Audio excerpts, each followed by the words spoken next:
नमस्कार, मी doctor Suresh. Teacher education simplified चॅनलमध्ये आपलं स्वागत आहे. हा व्हिडिओ आहे नेट सेट देणाऱ्या विद्यार्थ्यांसाठी. पेपर 1 त्यामधील घटक 2 हा जो संशोधनाशी संबंधित आहे त्यातला एक मुद्दा आहे स्टेप्स ऑफ रिसर्च, संशोधनाचे टप्पे, त्यावर आधारित हा व्हिडिओ आहे. या व्हिडिओमध्ये 2 भाग आहेत. पहिल्या भागामध्ये आपण संशोधनाचे टप्पे जे आहेत किंवा पायऱ्या ज्या आहेत त्यात ही संकल्पना समजून घेणार आहोत आणि दुसऱ्या भागामध्ये त्यावर आधारित 20 MCQचा सराव आपण करणार आहोत. जरी हे प्रश्न मराठीत असतील तरी नेट देणाऱ्या विद्यार्थ्यांनी सुद्धा हा व्हिडिओ बघायला पाहिजे, कारण आपला व्हिडिओचा मुख्य उद्देश हा संकल्पना समजून घेणे आहे. संकल्पना आपल्याला समजल्यानंतर मग प्रश्न मराठीत असो किंवा इंग्रजीमध्ये असो आपल्याला त्याचं उत्तर देता येईल. त्यामुळे आपण हा नेटच्या विद्यार्थ्यांनी सुद्धा हा व्हिडिओ जरूर बघावा. आणि आपण चॅनल सबस्क्राईब केलं नसेल तर चॅनल सबस्क्राईब जरूर करा. या आपल्या चॅनलमध्ये नेट सेटच्या सरावासंदर्भातल्या अनेक प्रश्नच्या मालिका मी केलेल्या आहेत, ते व्हिडिओसुद्धा आपण जरूर बघा. आता आपण व्हिडिओला सुरुवात करूया. तसं पाहिलं तर स्टेप्स ऑफ रिसर्च म्हणजे संशोधनाचे टप्पे हे प्रत्येक संशोधनासाठी वेगवेगळे असू शकतात. त्यामुळे प्रत्येक टाईपप्रमाणे व्हिडिओ बनवणं किंवा त्या पद्धतीने अभ्यास करणं थोडंसं जिकिरीचं होईल. म्हणून एक सोप्या त्यातल्या त्यात जे 2 मुख्य वर्गीकरण केलं जातं की टाईप ऑफ डेटा याच्या आधारावर संख्यात्मक संशोधन आणि गुणात्मक संशोधन असे 2 प्रकार केले जातात. हा व्हिडिओ बनवताना आपण हे 2 प्रकार गृहीत धरलेले आहेत आणि एक असं गृहीत धरलं की संख्यात्मक संशोधनासाठी हे आपल्याला म्हणजे ज्याला क्वांटिटेटिव्ह रिसर्च म्हणतात त्याच्या पायऱ्या वेगळ्या आहेत आणि क्वालिटेटिव्ह रिसर्च त्याच्या पायऱ्या वेगळ्या आहेत. अशा 2 वर्गीकरणावर आधारित ह्या पायऱ्या आहेत. त्यातही परत सर्वेक्षण म्हटलं, केस स्टडी म्हटलं तर त्यांच्या पायऱ्या वेगळ्या असू शकतात. प्रायोगिक पद्धती असतील किंवा मग सहसंबंधात्मक पद्धती असतील तर प्रत्येकाच्या पायऱ्या वेगळ्या असतील. पण एक सर्वसाधारणपणे एक मोठ्या आराखड्याच्या स्तरावर आपण हे 2 वर्गीकरण लक्षात घेतलेलं आहे आणि आपण आता ह्याचे प्रकार जो आहे तो आपण समजून घेऊया. पहिलं जे संख्यात्मक संशोधनाचे टप्पे आहेत म्हणजे स्टेप्स इन क्वांटिटेटिव्ह रिसर्च. म्हणजे क्वांटिटेटिव्ह याचा अर्थ आहे की जो डेटा येणार आहे तो संख्येमध्ये येणार आहे, म्हणजे पर्सेंटेज असेल किंवा गुण मिळालेले असतील किंवा ओपिनियनमध्ये किती टक्के मिळालेले, किती टक्के सहमत, किती टक्के असहमत, अशा पद्धतीचे प्रश्न असतील. जिथे माहिती ही नंबरच्या स्वरूपात येणार आहे, संख्याच्या स्वरूपात येणार आहे, त्याला संख्यात्मक संशोधन असं म्हणतात. तर प्रामुख्याने जो जेव्हा डेटा येत असतो तर त्यासाठी अवगामी पद्धती किंवा निगमन किंवा डिडक्टिव्ह पद्धती वापरली जाते.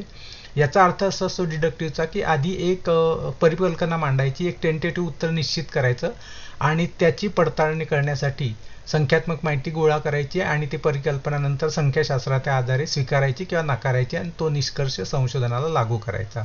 असा हा डिडक्टिव्ह अप्रोच असतो, ज्याला मराठीमध्ये अवगामी शब्द वापरतात आणि इंटरनेटवर निगमन असा सुद्धा शब्द आहे.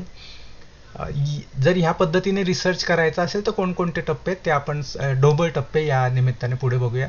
पहिला आहे संशोधन समस्येची मांडणी करावी लागते. फॉर्म्युलेटिंग द रिसर्च प्रॉब्लेम म्हणजे नक्की आपल्याला संशोधन काय करायचं आहे, त्याचं जे स्कोप आणि डिलिमिटेशन असतं ते आपल्याला इथे निश्चित करायचं असतं, जेणेकरून आपल्याला त्या दृष्टीने पुढे सर्व टप्प्यांमध्ये मांडणी करता येईल.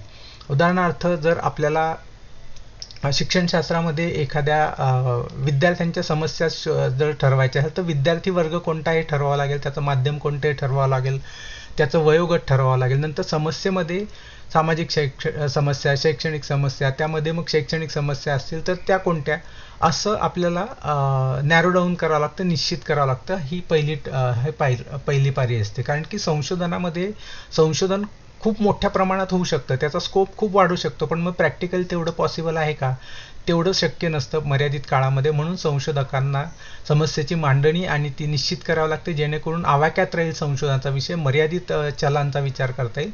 म्हणून पहिल्या टप्प्यामध्ये संशोधनाच्या समस्येची मांडणी करावी लागते. ही मांडणी झाल्यानंतर मग परिकल्पनांचे सुसूत्रीकरण करावं लागतं, कारण की डिडक्टिव्ह पद्धत आहे. जे तपासायचे त्याचं चलांमधील संबंध दर्शवणारी एक परिकल्पना आपल्याला मांडावी लागते. परिकल्पनेची संकल्पना सविस्तर मी एका वेगळ्या व्हिडिओमध्ये स्पष्ट केलेली आहे, ती आपण जरूर बघा. त्यामध्ये 2 संकल्पना तयार कराव्या लागतात. एक असते नल हायपोथेसिस आणि दुसरी असते अल्टरनेटिव्ह हायपोथेसिस. तर जी शून्य परिकल्पना असेल ती शून्य परिकल्पना आपल्याला असं सांगते की या दोन्ही चलांमध्ये काही संबंध आहे की नाही माहीत नाही, आणि दुसरी असते की त्या दोघांमध्ये काहीतरी सकारात्मक किंवा नकारात्मक संबंध आहे. या 2 मांडल्यानंतर मग हे असं असतं की स्टॅटिस्टिक नंतर आपल्याला त्या रिझल्ट प्रमाणे 1 ठेवावे लागते, एकाचा स्वीकार आणि एकाचा नकार करावा लागतो. काही प्रश्नपत्रिकांमध्ये गृहीत कृत्य असं सुद्धा म्हटलेलं परिकल्पनेमध्ये, त्यामुळे त्यात आपण कन्फ्यूज होऊ नका. गृहीत कृत्य वेगळं आणि अजून एक शब्द येतो गृहीतक. गृहीतक म्हणजे ॲझम्पशन, तो शब्द वेगळा आहे, आणि गृहीत कृत्य हा शब्द परिकल्पनेसाठी वापरलेला असतो. तर आपण काळजी घ्या, गृहीत कृत्य म्हणजे परिकल्पना आणि गृहीतक हे वेगळे आहे. ते पुढच्या प्रश्नात आल्यानंतर आपण त्याची चर्चा त्यावेळेस करूया. दुसऱ्या टप्प्यात परिकल्पना निश्चित केल्या. तिसऱ्या टप्प्यात त्याप्रमाणे हे झाल्यानंतर ह्या दोन गोष्टी निश्चित झाल्यात, समस्या ठरली, परिकल्पना संपली, की मग संशोधन आराखडा तयार करावा लागतो. मग प्रत्येक विषयानुसार, प्रत्येक विद्याशाखेनुसार आणि संशोधनाच्या प्रकारानुसार हा आराखड्याचे पॉईंट वेगवेगळे असतात. काही ठिकाणी 10 असतील, 12 असतील, 14 असतील, हे वेगवेगळे प्रकार असतात. त्याप्रमाणे निश्चित मार्गदर्शकांच्या मदतीने ही संशोधनाचा आराखडा तयार करावा लागतो. हा आराखडा तयार केल्यानंतर हा आराखडा आपला पूर्ण संशोधनाचा आराखडा असतो. याच्या मदतीने, याच्या मार्गाने आपण पुढे जाणार असतो. म्हणून हा संशोधनाचा आराखडा, ज्याला प्रपोजल असं म्हणतात किंवा डिझाईन असं म्हणतात, तो तयार करणं असतं. त्यानंतर मग प्रत्यक्षामध्ये प्रयोग करून माहिती संकलन करायचं असतं. म्हणजे प्रयोग करायचं असेल किंवा सर्वेक्षण करायचं असेल किंवा जे काय असेल, ज्या आपल्या संशोधन माहिती संकलनाची साधनं असतील त्याच्या मदतीने त्याचं डिस्ट्रीब्युशन करायचं. ते ज्यांच्याकडून प्रश्नावली भरून घ्यायची, ज्यांच्यावर प्रयोग करायचे, ह्या सगळ्या गोष्टी प्रत्यक्षात करायचे आणि तो डेटा गोळा करायचा. हा डेटा लक्षात या संख्येमध्ये येणार आहे, तो आपल्याला माहिती संकलन करायचं असतं. आलेल्या माहितीचे संकलन केल्यानंतर 5वा टप्पा माहितीचे विश्लेषण करणं असतं आणि परिकल्पना परीक्षण असतं. मग आलेल्या माहितीमध्ये समजा पूर्वचाचणी, उत्तर चाचणी असं दोघांमध्ये किती फरक झालेला आहे, त्या आधारे मग टी टेस्ट वापरता येतं, एनोवा वापरता येतं. ह्या दोघांमधला काय फरक आहे किंवा याचे प्रकार काय आहेत, याचा सुद्धा स्वतंत्र व्हिडिओ मी बनवलेला आहे चॅनलमध्ये, आपण जरूर शोधा, तो आपल्याला मिळेल. हे असे वेगवेगळी सांख्यिकीय परिमाणं वापरून आपण ठरवत असतो की आलेल्या माहितीनुसार परिकल्पना स्वीकारायची, कोणती स्वीकारायची आणि कोणतीचा त्याग करायचा, हे आपण ठरवत असतो. म्हणजे हाच आपला निष्कर्ष असतो संशोधनाचा, तो आपल्याला या 5व्या टप्प्यात येतो. आणि मग आलेला निष्कर्ष जो आहे त्याचं सामान्यीकरण करायचं, त्यासाठी ते संख्याशास्त्र वापरलेलं असतं आणि हे सामान्यीकरण करून, निष्कर्ष करून आपल्याला आपलं संशोधन पूर्ण करायचं असतं. असं साधारणतः संशोधनाच्या अंमलबजावणीचे हे 6 टप्पे आहेत. 7वा टप्पा आपल्याला फार तर रिपोर्ट रायटिंग असा लिहिता येईल, आणि यामध्ये रिव्ह्यू ऑफ रिलेटेड लिटरेचर जे असतं, म्हणजे संबंधित संशोधनाचा आढावा, हा प्रत्येक टप्प्यामध्ये करायचा असतो. तो एका विशिष्ट टप्प्यामध्ये नाही आहे की तो पहिला करायचा का दुसऱ्यानंतर, तिसऱ्यानंतर. तो प्रत्येक कृतीसाठी आपल्याला संबंधित संशोधनाचा आढावा करायचा असतो. म्हणून तो काही विशिष्ट असं त्याला टप्पा दिलेला नाही, कारण तो प्रत्येक टप्प्यामध्ये अध्यारूत आहे. ही डिडक्टिव्ह पद्धतीनुसार झालेली संख्यात्मक संशोधनाचे टप्पे. त्यानंतर गुणात्मक संशोधनाचे टप्पे आपण इथे बघणार आहोत. म्हणजे क्वालिटेटिव्ह रिसर्च. इथे जी माहिती येते आपल्याकडे, संशोधकांकडे जी माहिती येते ती शब्दांच्या स्वरूपात येते आणि त्यामुळे याला गुणात्मक असं म्हणतात, कारण हे क्वालिटेटिव्ह होते, क्वालिटीच्या स्वरूपात येते, स्वभाव गुणाच्या संदर्भात येतं, म्हणून हे गुणात्मक आहे. बऱ्याचदा गुणामध्ये असं कन्फ्युजन होते, याचं ट्रान्सलेशन करताना गुण याचा अर्थ संख्या आणि संख्या याचा अर्थ संख्यात्मक संशोधन, याचा अर्थ क्वालिटेटिव्ह रिसर्च, क्वांटिटेटिव्ह रिसर्च, असा थोडासा गोंधळ होऊ शकतो. पण गुणात्मक हा गुण या अर्थाने नाही, तर स्वभाव गुण किंवा वैशिष्ट्य या अर्थाने इथे असतो. म्हणून गुणात्मकता क्वालिटेटिव्हसाठी हा शब्द वापरलेला आहे. यामध्ये उद्गामी किंवा आगमन पद्धती वापरली जाते. इंडक्टिव्ह मेथड म्हणजे आधी कोणतीही हायपोथेसिस मांडली जात नाही, फक्त डेटा कलेक्ट केला जातो, उद्दिष्ट निश्चित केल्या जातात, त्यानुसार माहितीचे संकलन केले जाते आणि आलेल्या माहितीच्या संकलनानुसार जो काही निष्कर्ष येईल तो मांडला जातो. म्हणजे आधी निश्चित केलेलं नसतं की याचं उत्तर काय येणार आहे, संशोधनाचं उत्तर काय येणार आहे, हे आधी माहीत नसतं. अशा पद्धतीने हे गुणात्मक संशोधन असतं. मग त्याच्यामध्ये आपल्याला याचे टप्पे कोणते आहेत, स्टेप्स कोणते आहेत, तर पहिले आहे घटनेची किंवा क्षेत्राची निवड. कोणती एखादी समस्या आधी निश्चित न करता एक मोठा अभ्यासासाठी व्यापक सामाजिक किंवा सांस्कृतिक घटना क्षेत्र निवडावं लागतं. उदाहरणार्थ, जर एका विशिष्ट भूभागामध्ये, विशिष्ट वयोगटामध्ये काही समस्या जाणवत असेल, उदाहरणार्थ डिप्रेशनची असेल किंवा एन्झायटी असेल, अशी कोणती समस्या जाणं किंवा आक्रमकता असेल, तर असं एखादी निश्चित करायची, एखादा विशिष्ट वयोगट करून, आणि त्या पद्धतीने पुढे मग त्याची माहिती गोळा करायला सुरुवात करायची. दुसरं, मग याचे संदर्भ आणि नमुने निवड करावे लागते. म्हणजे मग कोणाकडून माहिती घ्यायची याच्यासाठी सॅम्पलिंग करावं लागतं. त्यासाठीचा एक शक्यतो नॉन प्रॉबॅबिलिटी सॅम्पलिंग घेतलेला पाहिजे, जेणेकरून आपले जे रिसर्च आहेत ते ऑथेंटिक होईल. म्हणून मग सॅम्पलिंग करावं लागते, संदर्भ घ्यावे लागतात. त्यानंतर माहिती संकलन प्रत्यक्ष क्षेत्रामध्ये जाऊन करावं लागतं, कारण की हे प्रयोग नसल्यामुळे हा प्रत्यक्षात समाजात जायचं असतं, प्रत्यक्ष माहिती दात्यांपर्यंत जायचं असतं आणि त्यांच्याकडून ही माहिती गोळा करायची असते. यामध्ये मुलाखती असू शकतात, गटचर्चा असू शकतात, किंवा निरीक्षण असू शकतं. या प्रकारचे वेगवेगळे माहिती संकलन करायचे. नंतर माहितीचं विश्लेषण करायचं, आलेल्या माहितीचे कोडिंग करायचं. कोडिंग हा एक आलेली शाब्दिक माहिती जी असते शब्दांच्या स्वरूपामध्ये, म्हणजे क्वालिटेटिव्ह जो डेटा असतो त्याच्यावर कशा पद्धतीने कोडिंग करायचं त्याचा एक वेगळा व्हिडिओ बनवलेला आहे, तो जरूर आपण बघा. तरी याचे वाचन करायचं आणि कोडिंग डिकोडिंग करून त्या पद्धतीने किंवा थेमॅटिक ॲनालिसिस असतं ते करून त्याचा माहितीचं विश्लेषण करायचं. यानंतर यामधून आलेले निष्कर्ष त्याची मांडणी करायची आणि ती मांडणी तयार करणं, याचा अर्थ थेरी जनरेशन आहे, की त्याचा निष्कर्ष नक्की काय कारणं होती, कारणं मांडायची. याला सिद्धांत निर्मिती असं म्हणतात. म्हणजे इथे बघा इंडक्टिव्हमध्ये काय झालेलं आहे, माहितीचे विश्लेषण सगळं केल्यानंतर इथे सिद्धांत निर्मिती किंवा थेरी जनरेशन झालेलं आहे. इथे कोणतंही हायपोथेसिस आधी मांडलेलं नव्हतं. आपण जर वरची पद्धती पाहिली ज्यामध्ये आधी हायपोथेसिस म्हणजे आधी उत्तर मांडलं जातं, आधी थेरी मांडली जाते आणि मग ती तपासली जाते. इथे थेरी नंतर येते. याच्यामधून कोणती थेरी अवतार घेईल हे सांगता येत नाही. त्याच्यामुळे इथून आलेल्या निष्कर्षानुसार ही सिद्धांत निर्मिती किंवा थेरीची मांडणी केली जाते आणि शेवटी अहवाल लेखन केलं जातं. इथे सुद्धा आपण संबंधित साहित्याचा आढावा हा मुद्दा घेतलेला नाही, कारण तो प्रत्येक टप्प्यावर करायचा असतो, प्रत्येक गोष्टीसाठी करायचा असतो. तर हे साधारणतः टेंटेटिव्ह आहे, कारण की पद्धतीनुसार बदलत असतं. याचं विशिष्ट पद्धती जेव्हा आपण साहित्याचे संशोधनाचे प्रकार जर आपण अभ्यासले तर त्या प्रकारानुसार प्रत्येकाची साधारणतः कमी जास्त असेल. पण याच्यामध्ये एक लॉजिकल सिक्वेन्स आहे की समस्या ठरवायची, माहिती गोळा करायची, त्याचे विश्लेषण करायचे, त्याच्यानुसार निष्कर्ष काढायचा आणि अहवाल लेखन करायचं. हे साधारणतः याचे टप्पे आहेत, संशोधनाचे प्रमुख टप्पे आहेत.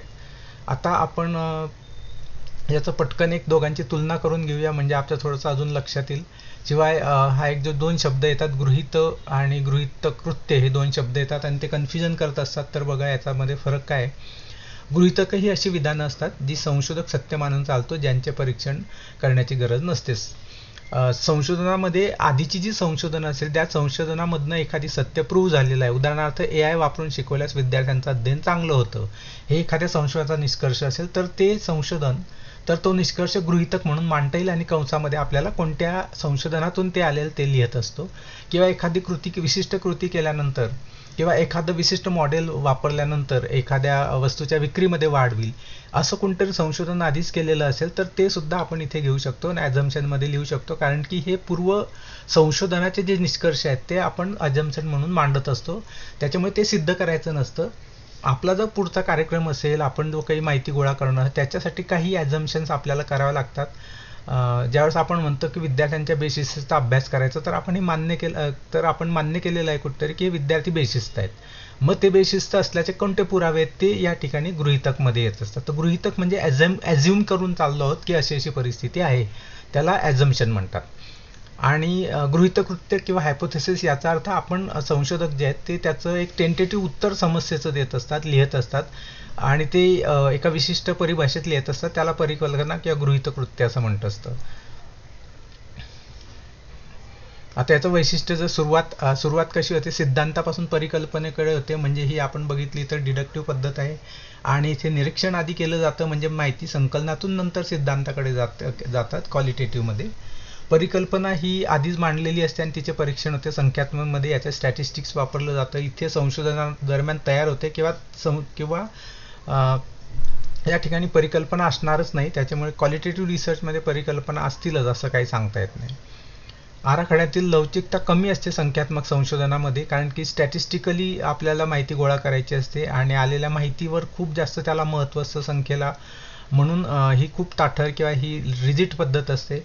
गुणात्मक संशोधनामध्ये कोणतं साधन वापरायचं, किती वापरायचं, त्यामध्ये प्रतिसादाला सुद्धा लवचिकता असते, तर गुणात्मकमध्ये तुलनेने जास्त लवचिकता असते. नमुना निवडमध्ये इथे शक्यतो प्रॉबॅबिलिटी असतात, संभाव्यता नमुना, कारण की स्टॅटिस्टिक पुढे त्याला लागू करतं आणि संख्याशास्त्राच्या काही परिमाणांसाठी हे आवश्यक असतं की प्रॉबॅबिलिटीचेच त्या ठिकाणी हे आले पाहिजेत, सॅम्पल आला पाहिजे. इथे आता नॉन प्रॉबॅबिलिटी सुद्धा इथे चालू शकतं, कारण की इथे येणारी माहिती संख्याशास्त्राच्या आधारे तपासायची नसते. अंतिम उद्दिष्ट जे असते संख्यात्मक संशोधनाचे, हे जे काही सिद्धांत परिकल्पना मांडलेली त्याची पडताळणी करणं हे असतं. गुणात्मक मध्ये असतं की नवीन सिद्धांताची किंवा नवीन परिकल्पनेची किंवा नवीन उत्तराची निर्मिती करणे, नवीन असेल किंवा नसेल पण ती एका परिकल्पनेची निर्मिती, एखाद्या सिद्धांताची उपपत्तीची निर्मिती या ठिकाणी होत असते. अशा पद्धतीने हा आपल्याला टेबल आहे आणि इथे आपण आता ही संकल्पनात्मक बाजू थांबवलेली आहे. आता आपण इथून पुढे जे 20 प्रश्न आहेत नेट सेटच्या परीक्षेच्या दृष्टीने त्या इथे आपण सराव करणार आहोत. या प्रश्नामध्ये आधी प्रश्न आहे, 4 पर्याय आहेत, त्याचं योग्य उत्तर दिलेलं आहे, स्पष्टीकरण दिलेलं आहे आणि एखादा दुसरा पर्याय जो मुद्दाम अशा पद्धतीने दिलेला असतो की उत्तरात देताना गोंधळ व्हावा दोघांमध्ये, योग्य उत्तर आणि ट्रॅप, तर तो सुद्धा इथे मी दाखवण्याचा प्रयत्न केलेला आहे. तर सुरुवात करूया. प्रश्न क्रमांक 1, खालीलपैकी संशोधनाचा कोणता दृष्टिकोन हा सिद्धांतापासून सुरू होऊन परिकल्पनेच्या परीक्षणाकडे जातो? आधी या ठिकाणी उद्गामी आहे, अवगामी, गुणात्मक आणि वरीलपैकी काही नाही. तर योग्य उत्तर आहे अवगामी दृष्टिकोन. डिडक्टिव्ह मध्ये आधी परिकल्पना मांडली जाते आणि तिचे परीक्षण केलं जातं. गोंधळ टाकणारा पर्याय ए आहे, कारण की विद्यार्थी अनेकदा उद्गामी आणि अवगामी या शब्दांमध्ये गल्लत करू शकतात. लक्षात ठेवा, सिद्धांत आधी असेल तर ती अवगामी पद्धत असते. प्रश्न क्रमांक 2, संशोधनातील गृहीतक, ॲझम्पशन आणि परिकल्पना यांच्या संदर्भात कोणते विधान सत्य आहे? गृहीतक आणि परिकल्पना दोघांचे सांख्यिकीय परीक्षण करणे अनिवार्य असते स्टॅटिस्टिकली. गृहीतक हे संशोधक सत्य मानून चालतो, ज्याच्या परीक्षणाची गरज नसते, तर परिकल्पनेचे सांख्यिकीय परीक्षण करावे लागते. आणि सी, परिकल्पना ही संशोधनाचा पाया असते, जिला पुराव्याची गरज नसते तर गृहीतक हे नेहमी नाकारावे लागते. आणि दोन्ही संकल्पनांमध्ये कोणताही फरक नाही, ते एकमेकांना समानार्थी आहेत. यामध्ये योग्य उत्तर आहे गृहीतक हे संशोधक सत्य मानून चालतो, कारण की ते पूर्व संशोधनावर आधारित असतात, ज्याच्या परीक्षणाची गरज नसते, त्याचा हेतू त्याचं परीक्षण करणं हे नसतं, आणि परिकल्पनेचे मात्र सांख्यिकीय परीक्षण करावे लागते. यामध्ये पर्याय डी जो आहे तो अनेक पुस्तकांमध्ये दोन्ही शब्दांचा ढोबळमानाने वापर केला तो ए आणि डी मध्ये, जसं आपण बघतो गृहीतक आणि परिकल्पना, त्यामुळे या ठिकाणी शब्दांचा गोंधळ होऊ शकतो. प्रश्न क्रमांक 3, संख्यात्मक संशोधनाचा योग्य क्रम खालीलपैकी कोणता आहे? ह्या 4 पैकी कोणता पर्याय उत्तर आहे? ए, समस्येची मांडणी, परिकल्पना सुसूत्रीकरण, संशोधन आराखडा, माहिती संकलन, परिकल्पना परीक्षण आणि सामान्यीकरण. हे त्याचं बरोबर उत्तर आहे. म्हणजे आधी समस्या मांडायची, मग परिकल्पना मांडायची, त्याप्रमाणे आराखडा तयार करायचा, म्हणजे प्लॅन करायचा, प्लॅन ऑफ ॲक्शन, त्याप्रमाणे माहिती संकलन करायची आणि हायपोथेसिस टेस्ट करून त्याचं जनरलायझेशन करायचं. ही अवगामी पद्धतीची पायऱ्या आहेत. गोंधळ टाकणारा पर्याय सी आहे. यामध्ये संशोधन आराखडा आधी दिला आहे, त्याच्यामुळे रिसर्च प्रपोजल आधी मांडायचं असं वाटू शकतं विद्यार्थी अनेकदा, असं वाटतं. पण संशोधन लक्षात घ्या, आधी एकदम कोणी संशोधन आराखडा लिहायला बसत नाही, जोपर्यंत आधी कच्चं वेगवेगळ्या पद्धतीने समस्या निश्चित केली जाते, हायपोथेसिस निश्चित केले जातं. ह्या 4-5 गोष्टी वेगवेगळ्या पद्धतीने निश्चित झाल्यानंतर मग आपण त्याचा प्लॅन ऑफ ॲक्शन करत असतो. प्रश्न क्रमांक 4, गुणात्मक संशोधनात उद्गामी दृष्टिकोनाचा वापर करताना संशोधक साधारणपणे खालीलपैकी कोणत्या पायऱ्यांचा अवलंब करतो? याचं योग्य उत्तर आहे विशिष्ट निरीक्षणाकडून सुरुवात करून शेवटी व्यापक नमुने आणि सिद्धांत थेरी शोधणे. त्याचं योग्य उत्तर आहे. कारण गुणात्मक संशोधनात उद्गामी पद्धती असते, ज्यामध्ये विशिष्टाकडून सामान्यीकरणाकडे जातं, म्हणजे आधी निरीक्षण करायचं आणि त्यातून निष्कर्ष मांडायचा. गोंधळात टाकणारा पर्याय ए आहे, ज्याच्यामुळे परिकल्पना शब्द दिसला की विद्यार्थी गुणात्मक संशोधनाचा विचार न करता थेट त्याला टिक करतात, पण तर गुणात्मक संशोधनात सुद्धा औपचारिक परिकल्पना ही नसतेच. प्रश्न क्रमांक 5, संशोधक 2 चलांमधील संबंध तपासण्यासाठी सांख्यिकीय विश्लेषण करत आहे, त्याने लावलेला कसटंदारा तो शून्य परिकल्पना नाकारतो. हा टप्पा संशोधनाचा कोणत्या प्रक्रियेत येत असतो? तर हा टप्पा बी याचं योग्य उत्तर आहे. अवगामी पद्धतीवर आधारित संख्यात्मक संशोधनातील परिकल्पना परीक्षण आहे. इथे माहिती संकलन नाहीये, गृहीतक निर्मिती नाहीये, पुनरावलोकन नाहीये, परिकल्पना परीक्षणासाठी इथे दिलेलं दिसत आहे, त्यामुळे ते योग्य उत्तर आहे. सी जो आहे तो गृहीतक जो आहे, गृहीतकाची निर्मिती हा शब्द परिकल्पना परीक्षण यातील फरक न समजल्यास विद्यार्थी त्यामध्ये गोंधळ करू शकतो. म्हणून गृहीतक आणि परिकल्पना यामध्ये म्हणून आपण आधी संकल्पना समजून घेतलेल्या आहेत. प्रश्न क्रमांक 6, संशोधन प्रक्रियेमध्ये वाङ्मय पुनरावलोकन म्हणजे संबंधित साहित्याचा आढावा हा टप्पा प्रामुख्याने कोणत्या पायरीच्या आधी पूर्ण केला जाणं अत्यंत आवश्यक आहे? सांख्यिकीय विश्लेषण करण्याच्या आधी, अचूक सुसूत्रीकरण करण्याच्या आधी, टायपिंग बाइंडिंग करण्याच्या आधी किंवा अहवाल जाहीर करायच्या आधी? तर याचा बी परिकल्पनांचे अचूक सुसूत्रीकरण म्हणजे फॉर्म्युलेशन ऑफ हायपोथेसिसच्या आधी करणं गरजेचं आहे, कारण की आधीच्या संशोधकांनी कोणते कोणते त्यांचे निष्कर्ष आलेले आहेत, त्यांनी कोणती पद्धती वापरली, कोणता विषय हा रिपीट होणार नाही, संशयातील गॅप काय आहेत हे शोधण्यासाठी जास्तीत जास्त आढावा हा आधी घेणं गरजेचं आहे.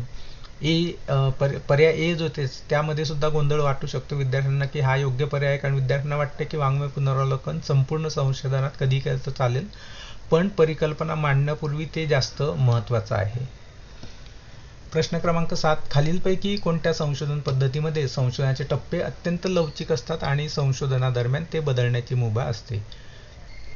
याचं उत्तर आहे वांशिक वर्णन संशोधन म्हणजे एन्थ्रोग्राफिक रिसर्च जो त्याच्यामध्ये असतो, आणि जेवढे हे क्वालिटेटिव्ह रिसर्च असेल क्वालिटेटिव्ह रिसर्चमध्ये गुणात्मक संशोधनामध्ये आपल्याला लवचिकता असते, अन्य तिन्ही संख्यात्मक आहे, त्यामुळे त्या ठिकाणी बदलाचे जी शक्यता असते तो खूप कमी असते.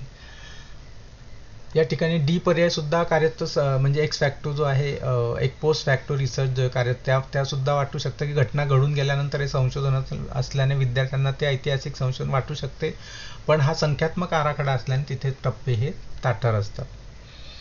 प्रश्न क्रमांक 8, जेव्हा संशोधक सर्व माणसे मरणशील आहेत आणि सॉक्रेटिक हा माणूस आहे म्हणून सॉक्रेटिक मरणशील आहे या तर्काचा वापर करतो, तेव्हा तो संशोधनाच्या कोणत्या पद्धतीचा वापर करत असतो?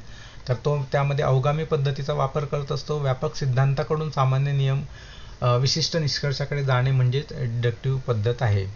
म्हणजे आधी हा सिद्धांत आहे आणि ह्या सिद्धांताला अनुसरून मग पुढे त्यांनी सॉक्रेटिसला तो नियम लागू केलेला आहे, म्हणून व्यापक सिद्धांताकडून सामान्य नियमाकडून तो विशिष्ट निष्कर्षाकडे आलेला तो डिडक्टिव्ह मेथड आहे, म्हणजे आधी हायपोथेसिस मांडलेली आहे. पर्याय ए त्या ठिकाणी वाटू शकतो की हा योग्य पर्याय आहे. सामान्य नियम आधी दिला असतानाही विद्यार्थी घाईघाईत उद्गामी समजू शकतात, त्यामुळे लक्षात ठेवा सामान्य ते विशिष्ट हा अवगामी पद्धत आहे. प्रश्न क्रमांक 9, खालीलपैकी संशोधनाचा कोणता टप्पा हा सांख्यिकीय त्रुटी म्हणजे टाईप 1 आणि टाईप 2 एरर्स उद्भवण्याची थेट संबंधित आहे? याचा अर्थ समजला नसेल तर याचा वेगळा व्हिडिओ आहे, तो तुम्ही जरूर बघा. यामध्ये संशोधनाची निवड, परिकल्पना परीक्षण, वाङ्मय पुनरावलोकन आणि संदर्भ ग्रंथसूची लेखन याच्यामध्ये आहे. तर तो कशाशी संबंधित आहे? परिकल्पना हायपोथेसिस टेस्टिंगशी संदर्भात ती संकल्पना आहे, टाईप ए किंवा टाईप 2. टाईप ए या ठिकाणी संशोधन समस्याची निवड, या ठिकाणी विद्यार्थ्यांना वाटते की समस्येची निवड चुकीची झाली की त्रुटी निर्माण होते असं वाटू शकतं, पण टाईप ए किंवा टाईप 2 एरर हा केवळ सांख्यिकीय आणि परिकल्पना परीक्षणाचा तांत्रिक भाग आहे. प्रश्न क्रमांक 10, गुणात्मक संशोधनात नमुना निवडीचा टप्पा संख्यात्मक संशोधनाप्रकारे कशा प्रकारे भिन्न असतो? या दोघांमध्ये काय फरक आहे? या दोघांमध्ये उत्तर बी आहे. गुणात्मक संशोधनात सहेतुक आणि असंभाव्यता नमुना पद्धत वापरली जाते, जिथे सामान्यीकरण हे उद्दिष्ट नसतं. या ठिकाणी गुणात्मक संशोधनाचा उद्देश हा खोली समजून घेण्यासाठी, डेप्थ समजून घेण्यासाठी असतो, त्यामुळे उद्गामी पद्धतीने सहेतुक नमुना निवड केला जातो. पर्याय ए या ठिकाणी असं वाटू शकतं की हे सुद्धा उत्तर बरोबर आहे. परीक्षेत अनेकदा विधान उलट करून दिले जाते आणि त्यामुळे संभाव्यता हा वैज्ञानिक शब्द वाटल्यामुळे चुकून त्याला निवडतात, त्यामुळे संभाव्यता, असंभाव्यता, प्रॉबॅबिलिटी, नॉन प्रॉबॅबिलिटी हे शब्दाशी गोंधळ करू नका. त्या संकल्पना सावकाशपणे समजून त्याप्रमाणे त्याचं उत्तर द्या. प्रश्न क्रमांक 11, एका संशोधकाने आपल्या संशोधनाचा पाया म्हणून पुण्यातील 100% शिक्षक तंत्रस्नेही आहेत हे विधान स्वीकारले आणि त्याचे परीक्षण न करता पुढील संशोधन केले. या विधानाला संशोधनाच्या भाषेत काय म्हणाल? परिकल्पना, गृहीतक, सामान्यीकरण, संशोधन आराखडा? तर याला गृहीतक म्हटलं जाईल, कारण की हे जे विधान आहे हे कुठंतरी त्यांनी ऐकलं आणि ते मानलं की हे खरं आहे, ते स्वीकारलं आहे आणि त्याचं परीक्षण केलेलं नाही, त्यामुळे ते त्याचं ॲझम्पशन आहे, गृहीतक आहे, हायपोथेसिस नाही. हायपोथेसिस असेल तर ते तपासलं असतं. त्यामुळे टाईप ए परिकल्पना असं वाटू शकतं, पण विद्यार्थी प्रत्येक विधानाला परिकल्पना समजतात. ज्याचे परीक्षण होणार नसेल तर ती परिकल्पना असू शकत नाही, परिकल्पनेचे परीक्षण होत असतं. प्रश्न क्रमांक 12, संशोधन प्रक्रियेतील डेटा कोडिंग आणि थीमॅटिक विश्लेषण हा टप्पा प्रामुख्याने कोणत्या संशोधन पद्धतीचे वैशिष्ट्य आहे? संकल्पना बघताना आपण ते बघितलेलं आहे. यामध्ये उत्तर बरोबर आहे, ते गुणात्मक संशोधन आहे. मुलाखतीतून, मजकुरातून जो डेटा येत असतो तो शब्दांच्या स्वरूपात येत असतो, त्यातून मग थीमॅटिक्स आणि विषय शोधणे आणि कोड शोधणे हे महत्त्वाचं असतं आणि त्याचं गुणात्मक विश्लेषण करणं हे त्याचं महत्त्वाचं असतं. गोंधळात टाकणार पर्याय सी आहे, सर्वेक्षणात्मक संशोधन. सर्वेक्षणामध्ये देखील डेटा मिळतो म्हणून विद्यार्थी गोंधळतात, पण सर्वेक्षणात आलेला डेटा सांख्यिकी असतो म्हणून थीमॅटिक नसतो, एखाद्या विशिष्ट विषयाला आधारित नसतो, म्हणून तो या ठिकाणी चुकीचा उत्तर आहे. प्रश्न क्रमांक 13, खालीलपैकी कोणत्या संशोधनाचा टप्पा हा संशोधनाची क्रियापद्धती म्हणून ओळखला जातो, प्लॅन ऑफ ॲक्शन म्हणून ओळखला जातो. ह्यापैकी 4 पैकी कोणता आहे तर संशोधन आराखडा जो आहे, रिसर्च डिझाईन किंवा प्रपोजल जे आहे तो आपल्या संशोधनाचा प्लॅन ऑफ ॲक्शन समजला जातो. यामध्ये आपण त्याचं जे या ठिकाणी जो ट्रिकी क्वेश्चन आहे त्याला पर्याय दिलेला आहे तो परिकल्पना सुसूत्रीकरण. कारण परिकल्पना हे मार्गदर्शक विधान असतं, पण प्रत्यक्ष कामाची रूपरेषा जी आहे ती रिसर्च डिझाईनमध्येच ठरत असते. प्रश्न क्रमांक 14, उद्गामी दृष्टिकोनाचा योग्य तार्किक क्रम खालीलपैकी कोणता आहे? Inductive approach. याचा उत्तर आहे बी, निरीक्षण, नमुना, आकृतिबंध, तात्पुरती परिकल्पना, सिद्धांत निर्मिती. म्हणजे आधी निरीक्षण करायचं, आकृतिबंध शोधायचा काय आहे आणि मग त्याच्या आधारे परिकल्पनेची सिद्धांताची निर्मिती करत असतो. सिद्धांत आधी परिकल्पना निरीक्षण निश्चिती नसते. परिकल्पना ही डिडक्टिव्ह पद्धतीमध्ये मांडली जाते आणि इंडक्टिव्हमध्ये निरीक्षणाच्या आधारे निष्कर्ष काढले जातात. प्रश्न क्रमांक 15, संशोधन समस्येचे सुसूत्रीकरण करताना खालीलपैकी कोणत्या घटकाला प्राधान्य दिले पाहिजे?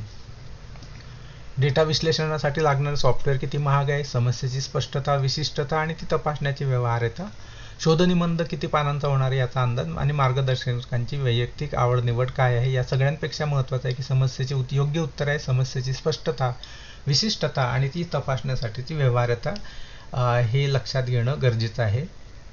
डी सुद्धा असं वाटू शकतो ना की गाईडची आवड निवड, अर्थात गाईडचा तो विषय आहे का नाही, गाईड त्या विषयात तज्ज्ञ आहेत का, असतील तरच त्यांच्याकडे तो विषयाप्रमाणे गायडन्स करायचा असा एक सर्वसाधारणतः अंदाज असतो. पण मार्गदर्शकांचं काम जे असतं ते आशयावर नसून ते संशोधनाच्या आराखड्यावर जास्त लक्ष देतात. त्याच्या ज्या तांत्रिक बाबी असतात की संशोधनामध्ये संशोधन कसं केलं पाहिजे, संशोधनाच्या कोणत्या कोणत्या एथिक्स आहेत, संशोधनाच्या पद्धती काय, ते अधिक वैज्ञानिक कसं होईल हे बघत असतात मार्गदर्शक. त्यातल्या आशयाविषयी त्यांनी मार्गदर्शन करावं असं अपेक्षित नसते, तर संशोधनाविषयी मार्गदर्शन करावं हे अपेक्षित असतं. त्यामुळे त्यांची आवड निवड याचा संबंध त्या ठिकाणी नसतो. प्रश्न क्रमांक 16, प्रायोगिक संशोधनात स्वतंत्र चलांमध्ये फेरबदल करणे हा टप्पा खालीलपैकी कोणत्या उद्दिष्टासाठी केला जातो? केवळ गुणात्मक माहिती गोळा करण्यासाठी, आश्रित चलावरील प्रभाव तपासण्यासाठी, परिकल्पना तयार करण्याची प्रक्रिया पूर्ण करण्यासाठी, संशोधनातील गृहीतके काढून टाकण्यासाठी. तर आश्रित चलावरील प्रभाव तपासण्यासाठी हे आपल्याला स्वतंत्र चलामध्ये फेरबदल करणं हा टप्पा त्यावेळेस येत असतो. कारण आश्रित आणि म्हणजे डिपेंडंट आणि इंडिपेंडंट व्हेरिएबल जे आहेत ते एकमेकांवर अवलंबून असतात, म्हणून त्या टप्प्यामध्ये या पायरीचा समावेश होतो. सी पर्याय सुद्धा असं येऊ शकतो, कारण परिकल्पना तयार करण्याची प्रक्रियेमध्ये असा गोंधळ होऊ शकतो, पण तो उत्तर चुकीचा आहे. प्रश्न क्रमांक 17, संशोधनाच्या अंतिम टप्प्यात संदर्भ ग्रंथसूची म्हणजे बिब्लिओग्राफी लिहिण्याचा मुख्य उद्देश काय असतो? तर अर्थात संशोधनाची विश्वासार्हता वाढवणे आणि वाङ्मयचौर्य टाळण्यासाठी असतं. कारण आपण संशोधकांनी जे जे संदर्भ घेतलेले आहेत, जे जे कोटेशन घेतले, जे जे काही त्यांचे संदर्भ प्रत्यक्षात आशयामध्ये वापरले असतील, तर हे सांगणं गरजेचं असतं की हा कोणत्या मूळ संशोधनातून घेतलेला आहे, म्हणून ते संदर्भ त्या ठिकाणी देणं गरजेचं आहे. अदरवाईज असं होईल की दुसऱ्याचं आपण निष्कर्ष व्याख्या हे वापरले तर आपण त्यांचं साहित्य चोरल्यासारखं होईल, म्हणून आपण त्यांचे संदर्भ हे देत असतो. आणि हे संशोधन प्रक्रिया करत असताना संशोधकांनी किती वेगवेगळ्या प्रकारे अभ्यास केलेला आहे, किती वेगवेगळ्या प्रमाणे संदर्भ घेतलेले आहेत आणि त्यांनी किती वैज्ञानिक पद्धतीने काम केले हे समजण्यासाठी या संदर्भांची आवश्यकता असते. प्रश्न क्रमांक 18, संख्यात्मक संशोधनात परिकल्पना परीक्षण यशस्वीरित्या पूर्ण झाल्यानंतर कोणता टप्पा येतो? यानंतर महत्त्वाचा टप्पा येतो निष्कर्ष काढणे आणि सामान्यीकरण. कारण परिकल्पनेमध्ये एक परिकल्पनेचा स्वीकार होतो, एका परिकल्पनेचा त्याग केला जातो आणि मग ज्याचा स्वीकार झाला आहे त्याच्या आधारे निष्कर्ष काढून मग त्याचं सामान्यीकरण केलं जातं. समजा टी टेस्ट असेल किंवा एनोवा असेल, त्याच्या उत्तराच्या आधारे हे निष्कर्ष काढून त्याचं जनरलायझेशन केलं जात असतं. प्रश्न क्रमांक 19, खालीलपैकी कोणत्या संशोधन टप्प्यामध्ये शून्य परिकल्पना आणि पर्यायी परिकल्पना स्पष्टपणे मांडल्या जातात? तर संशोधन समस्येचे सुसूत्रीकरण आणि डेटा संकलनापूर्वीच ह्या परिकल्पना दोन्ही मांडल्या जातात, म्हणजे दोनपैकी एकाचा स्वीकार होणार आहे, एकाचा त्याग केला जाणार आहे. म्हणून ह्या दोन्ही परिकल्पना मांडणं हे आधीच गरजेचं असतं, कारण त्यानुसारच माहितीचे संकलन होणार आहे आणि त्यानुसारच परीक्षण होणार आहे. आणि या व्हिडिओमधील शेवटचा प्रश्न, गुणात्मक संशोधनाच्या अहवाल लेखनाचा टप्पा संख्यात्मक संशोधनापेक्षा कशा प्रकारे वेगळा असतो? तर याचं उत्तर आहे, गुणात्मक अहवाल हा प्रामुख्याने वर्णनात्मक असतो, ज्यामध्ये सखोल संदर्भांचा समावेश असतो. म्हणजे त्याच्यामध्ये विस्तृतपणे वर्णन केलेलं असतं. संख्याशास्त्र जर आपण बघितलं तर जेव्हा तो क्वांटिटेटिव्ह संशोधन असेल तर त्यामध्ये सांख्यिकीय तत्त्वाने आलेख जास्त असतात, पण क्वालिटेटिव्ह रिसर्चमध्ये वर्णनात्मक आणि शब्दांचा वापर हा जास्त केलेला असतो. ते कशा पद्धतीने डेटा ॲनालिसिस केला आहे हे विश्लेषण शाब्दिक स्वरूपात येत असतं, म्हणून हे क्वालिटेटिव्ह रिसर्चचं वेगळेपण आहे. अशा पद्धतीने आपण या व्हिडिओमधून संशोधनाच्या वेगवेगळ्या टप्प्यांचा अभ्यास केलेला आहे. आपल्याला व्हिडिओ आवडला असेल तर चॅनल सबस्क्राईब जरूर करा आणि आपले जे मित्रमैत्रिणी नेटसेटची परीक्षा देत आहेत त्यांनासुद्धा हा व्हिडिओ फॉरवर्ड करा. आणि आपल्या काही सूचना असतील तर त्या कॉमेंट सेक्शनमध्ये आपण जरूर द्या. माझ्याकडून आपल्यासाठी खूप खूप शुभेच्छा.